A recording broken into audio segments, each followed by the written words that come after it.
కోరికలు ప్రేమతో తీర్చుకుంటేనే ఆ ప్రేమ విలువ పెరుగుతుంది.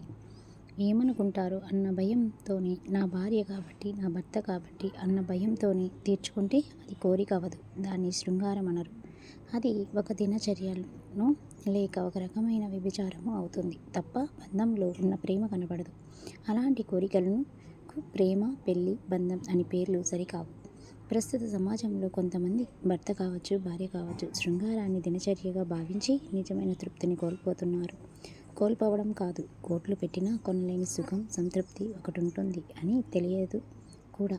నేను చెప్పే భాష మీకు రూతులా అనిపించవచ్చు, కానీ అదే అక్షర సత్యం. ఇలా అనుకుంటూ పోతే మన జీవన గమ్యంలో మన పుట్టుకలోనే బూతు ఉంది. ఇది నేటి సమాజానికి తెలియాల్సి అవసరం ఎంతైనా ఉంది.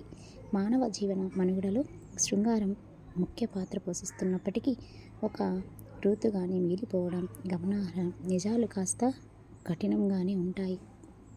తెలుసుకుంటారులే, చూద్దాం. ఇలాంటి మరిన్ని వాటి కోసం మన ఛానల్ సబ్స్క్రైబ్ చేసుకుని పక్కన బెల్ ఐకాన్ని క్లిక్ చేయండి. Thanks for watching.